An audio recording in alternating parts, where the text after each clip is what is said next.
Você já notou que se utilizar 10 palavras no feminino em uma frase e colocar apenas uma no masculino, toda a frase vai para o masculino por uma norma gramatical?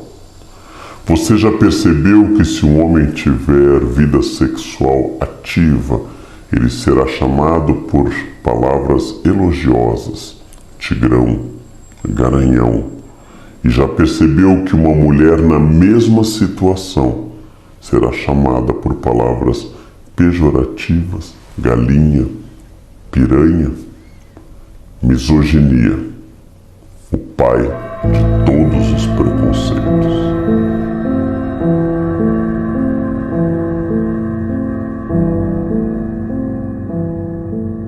Prazer carnal. Misoginia é uma palavra de origem clássica significando a desconfiança, a raiva, o preconceito e o medo contra a mulher, contra o feminino. Giné, guiné, de onde vêm outras palavras, por exemplo, ginecologista, um médico especializado em mulheres, gimnofobia, medo de mulheres, são palavras que mostram uma tradição muito forte. É possível dizer que, do campo dos preconceitos, a misoginia seja o mais antigo e mais sólido de todos. Por quê? O racismo existe há muito tempo, mas está muito ligado à situação moderna de ressurgimento da escravidão, está muito ligado a discursos do século XIX, está muito ligado a práticas e violências do século XX. A misoginia é mais antiga do que tudo isso. A misoginia aparece na Bíblia, a misoginia aparece no Corão, a misoginia aparece em quase todos os textos clássicos e sagrados. A misoginia estava presente em Atenas, quando existia na Atenas democrática e clássica uma mulher para o lar, para a reprodução, a mulher oficial, chamada exatamente de mulher de Giné, que ficava no gineceu, um espaço reservado da casa. Existia a Etaíra, a mulher que ia às festas, ia ao teatro. A misoginia existia na Roma antiga. O direito romano tem leis específicas para homens e para mulheres.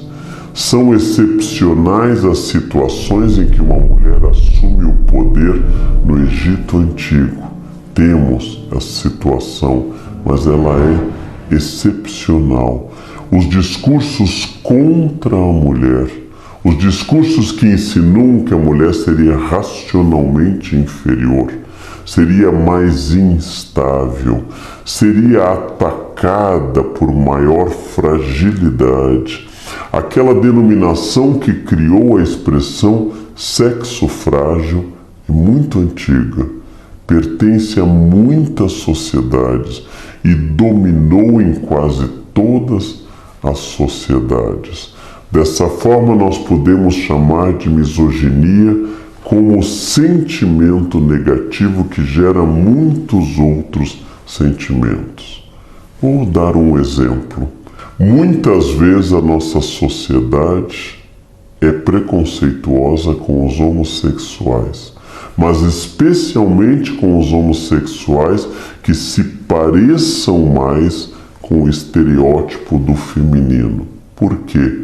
Porque seriam homens que não apenas abriram mão da sua sexualidade considerada normal, mas se comportam como mulheres. A partir deste momento, podemos entender que pior do que ter sentimento por outro homem, ou pelo mesmo sexo, pela homofilia, pelo homoerotismo, é alguém que se aproxima do feminino e, como tal, se torna alvo de um preconceito ainda maior. Então, a misoginia é uma coisa que nós precisamos pensar muito sobre o discurso, sobre as piadas, sobre a legislação, sobre as representações e sobre as práticas de violência, sobre o espancamento de mulheres, sobre o assassinato de mulheres por serem mulheres, e não apenas o assassinato de outra pessoa, sobre o feminicídio, sobre o discurso de que as mulheres não seriam amigas entre si, não seriam cúmplices, não seriam aliadas, mas sempre defenderiam aos homens, enquanto os homens seriam sempre aliados naturais entre si. Sobre o discurso da fragilidade feminina que esbarra no fato objetivo, médico e direto. As meninas resistem mais às infecções na infância. As mulheres têm, na média, em quase todas as sociedades, um tempo de vida maior. E por isso, em quase todas as sociedades, há mais mulheres do que homens. Existem mais mulheres no Brasil do que homens. E para eu quebrar essa realidade biológica, eu preciso praticar uma violência extrema, que é o que aconteceu em grande quantidade na China, o feminicídio, o assassinato de meninas, já que na China o homem deve cuidar da família dos pais. Logo, ter uma mulher é perder uma espécie de previdência permanente. E como havia a política do filho único na China, na época do socialismo, a partir de Deng Xiaoping, começou uma prática muito intensa de feminicídio. Também na Índia e em outras sociedades tradicionais, uma mulher só se torna realizada quando ela dá à casa um rapaz, um homem que vai herdar o sobrenome da família. A ideia de que um rapaz, um homem, um representante do sexo masculino é alguém melhor, é alguém que vai trazer mais benefícios à família, ela é histórica, está presente em sociedades antigas e sociedades modernas. Por isso que a misoginia é tão importante. Ela explica um comportamento que, mesmo que os teólogos nos digam que não existe gênero em Deus, que não existe a possibilidade de acrescentar uma identidade de gênero a Deus, nós nos referimos a Deus no masculino. E pareceria estranho, já que não existe gênero em Deus, que nós nos referíssemos a ela, com letra maiúscula, contrário a cultos antigos, que cultuavam a grande deusa, a deusa mãe, a deusa da fertilidade, a deusa da terra. A fala é normativa. A fala estabelece princípios que nós achamos que são regras gramaticais simples. Estou diante de uma plateia com 700 mulheres, 600 homens, e eu digo a todos vocês. Ou seja, o masculino oculta, o masculino afoga, o masculino engloba o feminino. Pequenos cuidados a esse respeito, quando eu me refiro às pessoas, mostram que eu tenho uma capacidade de perceber que, mesmo que a gramática tenha se tornado uma gramática normativa, eu posso quebrar um pouco dessa regra, começando pela ideia da gramática, passando pelas piadas, passando por princípios que nós espalhamos, como homem não chora, isso é coisa de mulher e assim por diante. Isso é próprio dos homens? Sim. Os grandes agressores de mulheres são homens. O estupro é um fenômeno de homens sobre mulheres. O biquíni não estupra, a calça jeans não estupra, quem estupra é um homem. E com isso eu começo a perceber que sim, eu preciso resgatar esse lugar da dignidade, Preciso, inclusive, tentar ajudar aos homens que se libertem dessa masculinidade tóxica que provoca violência, do trânsito até aos lares. Mas, infelizmente, todos os preconceitos, todos eles atingem também as vítimas. Vamos a um episódio que se imagina histórico. Em 1492 caiu a cidade islâmica de Granada, após uma longa luta que os cristãos batizaram na Espanha de Guerra da Reconquista. O governante de Granada, Boabdil, perdeu a batalha para os reis católicos, abandonou a cidade, voltou-se ao seu palácio, voltou-se ao Alhambra e chorou. Chorou porque havia sido feliz lá, chorou porque era o último representante de uma rica tradição que havia florescido na Península Ibérica por mais de 700 anos. Chorou e ouviu de sua mãe Aisha uma frase que mostra muito do que é a misoginia. Sua mãe teria dito a ele: não chores como mulher o que não soubestes defender como homem. Ou seja, o sentimento é das mulheres. A ação decisiva, a ação do presente, do indicativo, eu faço, eu luto, eu aconteço, ela seria masculina. A mulher pertenceria à subjetividade, o sentimentalismo, a enrolação.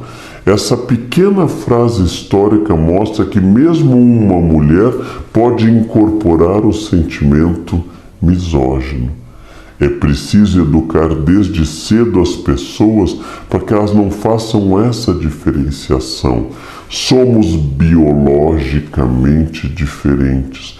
Grosso modo, quase toda a humanidade está dividida em duas identidades de corpo, em duas realidades corporais, já que os casos em que isso não ocorre, os casos em que o hermafroditismo seja perfeito, em que o mesmo corpo contenha características sexuais masculinas e femininas, são raríssimos.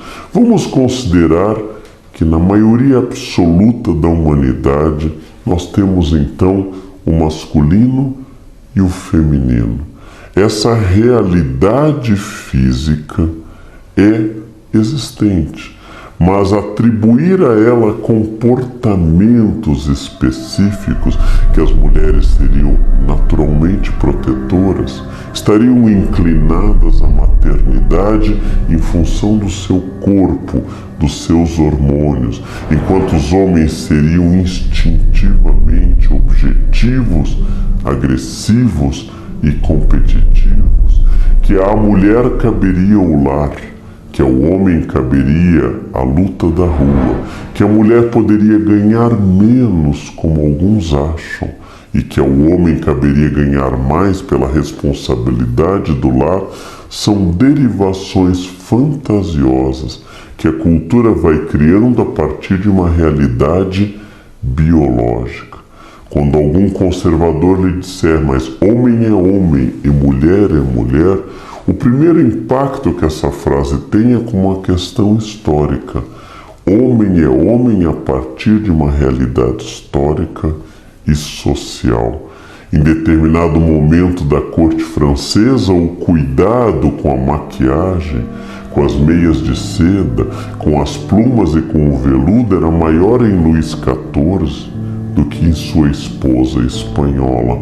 A ideia de que ao homem cabe a sobriedade no vestir e à mulher caberia, por exemplo, um exibicionismo de roupas ou de mostrar partes do corpo, são convenções culturais. São convenções que o masculino e o feminino foi assumindo em determinado momento. São convenções de que nós vamos produzindo sobre o feminino e sobre o masculino naturezas. A natureza e a evolução no sentido de que nós estamos caminhando para um lugar melhor, são típicos discursos conservadores. Precisamos libertar pessoas das essências, porque as essências obrigam. O casamento não é um destino de homens e de mulheres. O casamento pode existir por um desejo. A maternidade e a paternidade não existem inscritos no destino das pessoas. Elas podem ser assumidas, se tal for o desejo e o preparo de todas as pessoas. Nós reconhecemos até na lei benefícios, mas benefícios que no fundo escondem uma determinada concepção social. Escrevi uma vez que, sendo a licença gestante feminina muito longa e a masculina muito breve, nós estamos dizendo que no fundo a obrigação do cuidado com a prole é essencialmente feminino. É claro, é o corpo da mulher que gera a criança, não é o corpo do homem. Mas ao estender essa licença, estamos dizendo que o homem precisa de alguns dias para dar um apoio. Como muitos homens dizem às mulheres: eu sou uma pessoa moderna, eu sou um homem contemporâneo, então eu ajudo minha mulher lavando louça ou trocando a fralda. Um amigo meu, autor de um livro sobre paternidade, Pianger, disse no livro que quando perguntam a ele, quando um amigo lhe vê com suas filhas no parque, pergunta: você está de babá? Ele responde: não, eu estou de pai. Ou seja, essa é uma concepção correta. Um homem jamais auxilia a mulher em casa. Ele compartilha de um espaço comum que tem responsabilidades para os dois. Um homem não ajuda uma mulher com o filho ou com a filha. Ele apenas entende que aquele é um projeto dos dois, que aquele é um projeto comum, que implica trabalhos e responsabilidades para os dois.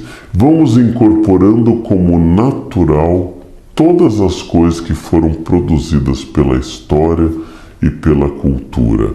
As piadas atingem a loira burra, atingem, por exemplo, uma pretensa capacidade feminina de fingir, de ser mentirosa ou de não ser solidária com as outras mulheres. As piadas vão demonstrando que as mulheres não funcionam dentro de um código ou dentro de uma ética. Quando os homens dizem em filmes, dizem no bar, dizem a todo instante: eu não entendo as mulheres. Como se a incapacidade de entender, como se a mulher fosse algo irracional e os homens fossem simples para serem entendidos. Quando estabelecemos normas estéticas, éticas e sexuais, quando usamos princípios que vão colocando em papéis fixos, nós estamos entrando em um campo do preconceito e da misoginia.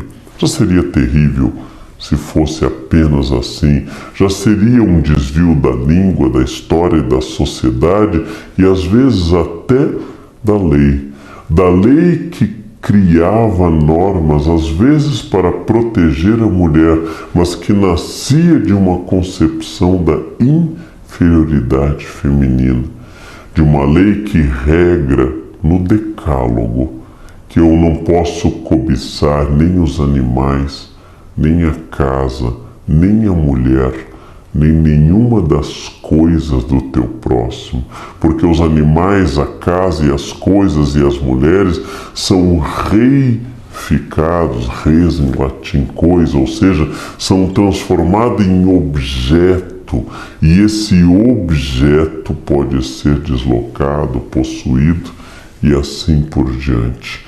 Todas essas questões mostram legislações antigas, quando tanto na Bíblia como em muitos lugares a esterilidade é considerada um defeito do feminino.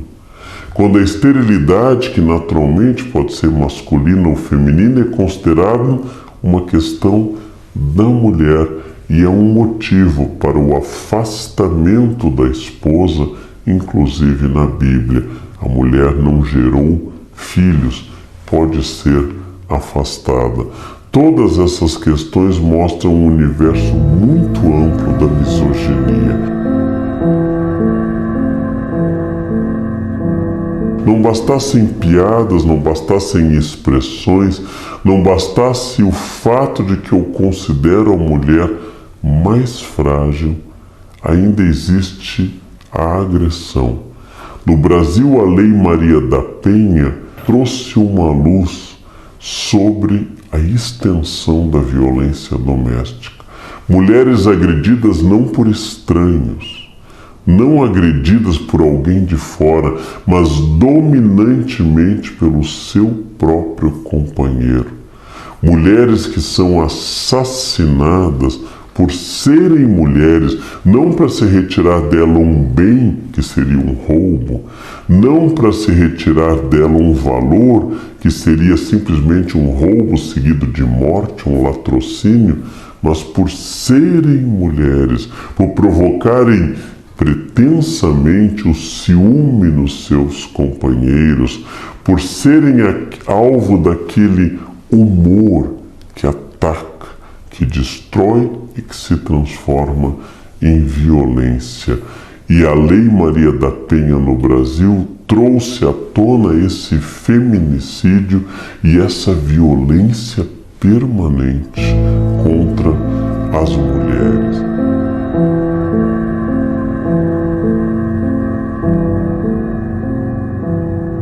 Não está apenas na piada, no humor agressivo e cáustico que estabelece na mulher a fragilidade, ou o adultério, ou a inconstância. É uma concepção vasta de universo. Nós temos Madame Bovary de Flaubert.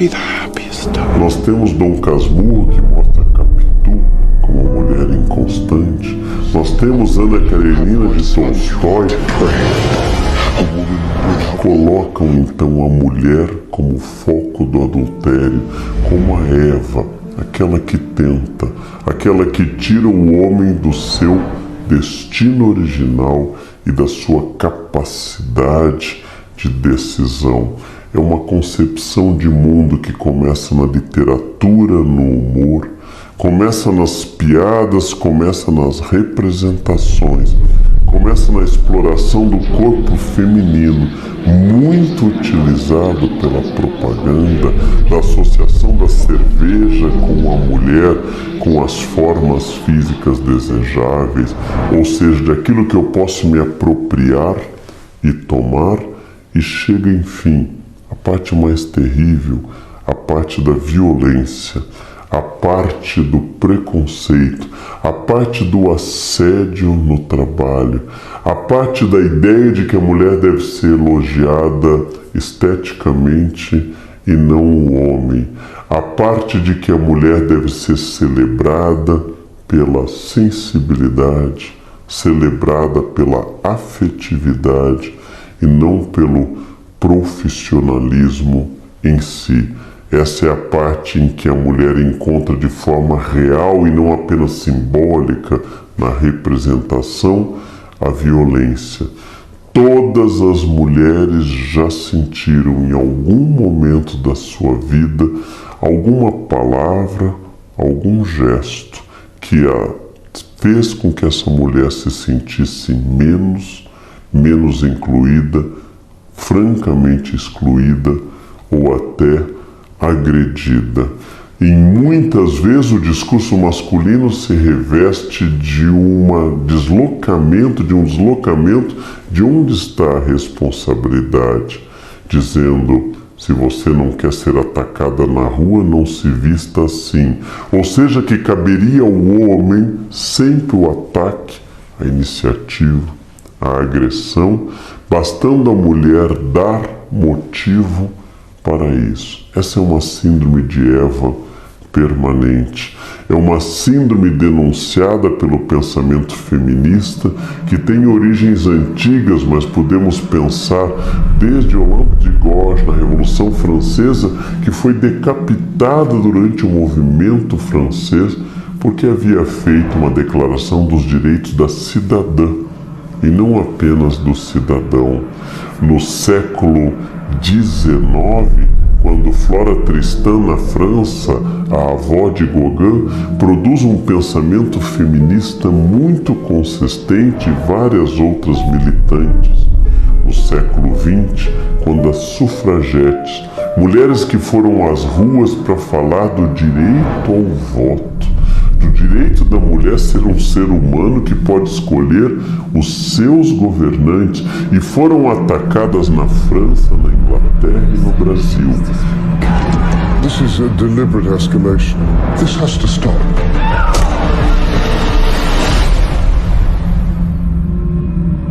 Como desnaturadas, como pessoas que haviam abandonado o lar. Foram feitas imagens que mostravam como essas mulheres estavam contrariando a natureza.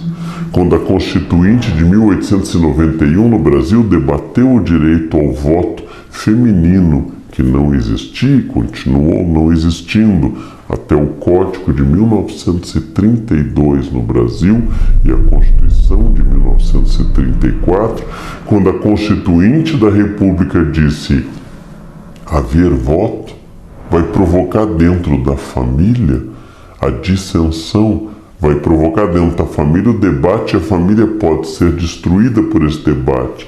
Então, em nome da unidade familiar, em nome do bem-estar da família, foi negado o voto às mulheres. Em todos os instantes, de todas as formas, o preconceito busca a virtude para se justificar. Não sou eu que digo que a mulher é naturalmente inclinada ao afeto e à tranquilidade. É a natureza, são os hormônios, é o corpo, é a própria tradição genética. Eu retiro o meu papel de agressor ou o meu papel de condutor da agressão.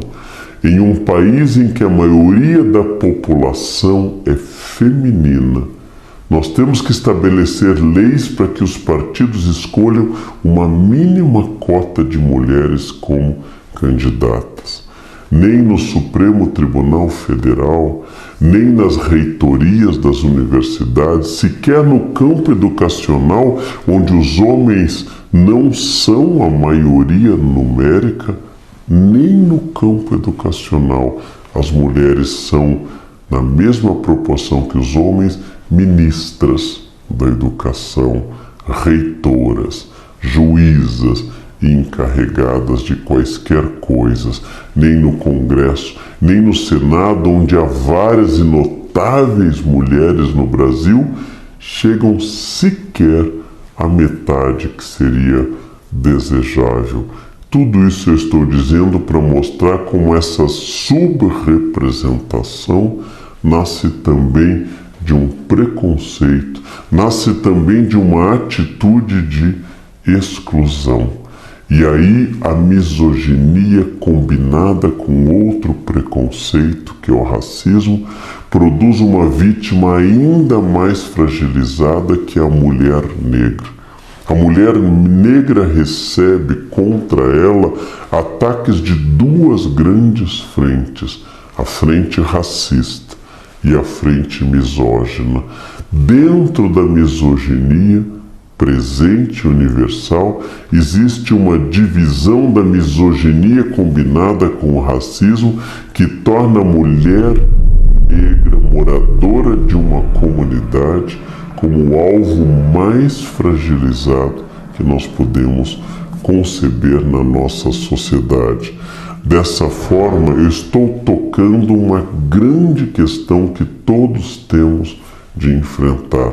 A questão da constituição de um preconceito que diz a metade da população, aliás, a mais de metade da população, que ela não tem a mesma capacidade, que estabelece que as mulheres teriam que se ocupar daquelas funções mais maternais, como a enfermagem, como o magistério, e muito menos das funções objetivas e diretas.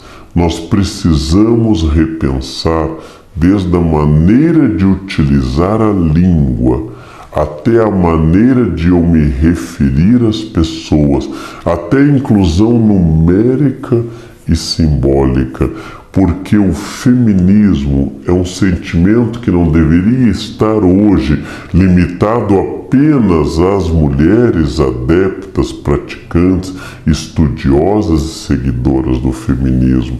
Mas o feminismo é algo que interessa muito aos homens, porque uma sociedade feminista, uma sociedade que exclua a já chamada masculinidade tóxica, tornaria o mundo melhor para os homens, porque os homens também são alvos de uma violência muito grande. Rapazes na periferia das grandes cidades morrem em grande quantidade por armas, principalmente de fogo, porque essa masculinidade tóxica vai produzir também um ataque ao homem e uma agressividade ao homem. Um estudo sobre o feminismo, um estudo sério, uma vivência séria, educando crianças para o feminismo, por incrível que possa parecer a vocês, temos que incluir, como já foi sugerido, na criação de crianças, na criação de alunos, na educação das escolas, princípios feministas. A pessoa que acha que o feminismo é agressividade, a pessoa que interpreta que o feminismo é eu gritar contra você e não apenas demarcar um espaço que vai preservar a minha vida, esta pessoa apenas desloca a violência dos homens para o campo do feminismo, já que na nossa cultura um chefe direto, um chefe incisivo, um chefe cheio de princípios é um chefe que é louvado pelo seu empreendedorismo, é louvado pela sua decisão. Porém, quando uma mulher faz isso, ela é acusada como defeito, por exercer coisas que exatamente são nos homens virtudes. Como eu dizia lá no início, os animais positivos para a sexualidade, os animais sobre os quais nós projetamos elementos positivos estéticos ou de comportamento, como um tigre ou como um garanhão, são no mesmo campo e na mesma ordem tidos como negativos para as mulheres, que se tornam uma galinha, uma piranha, uma vaca ou simplesmente algo negativo. Eu estou insistindo nisso para que a gente tenha consciência, para que a gente abandone o discurso e a prática, para que a gente ensine de forma direta e indireta aos nossos filhos que nunca se pode utilizar a expressão tinha que ser uma mulher no trânsito, que eu nunca posso educar meu filho para se tornar um cafajeste, alguém que agride uma mulher na rua com uma fala preconceituosa ou vulgar. Um homem prudente, um homem sensível, um homem equilibrado não é um homem feminino, é um homem sábio. E nós temos que estimular através do consenso, ou seja, a educação da escola, educação nas igrejas, educação nos lares e através da coerção, ou seja, leis, a imersão de um novo tipo de sociedade. Uma sociedade que não seja agressiva entre si e que não seja agressiva com as mulheres, na qual uma mulher, um homem e todas as variantes possíveis se sintam julgados pelo seu comportamento ético e não pelo seu hormônio. Se sintam julgados pela sua atitude e não pelo seu gênero. Se sintam julgados por serem pessoas equilibradas, sábias, honestas, produtivas e competentes, e não pré-julgadas de forma positiva e negativa por serem homens e por serem mulheres. Demos grandes passos. A lei proíbe distinção de salários entre homens e mulheres, a nossa lei constitucional de 1988. A lei proíbe o preconceito. A lei estimula a igualdade e a isonomia. Já está na lei. Está faltando estar nos corações de todas as pessoas a capacidade de pensar um mundo sem agressão, a pensar num mundo sem misoginia, estimular a eliminação da misoginia, que acaba sendo uma arma contra mulheres em primeiro lugar, suas grandes vítimas, mas contra os próprios homens que se acham presos de um papel muito duro e que acaba sendo quase impossível de ser exercido sem o sacrifício de grande parte da sua possibilidade e da sua sensibilidade. Foi um prazer.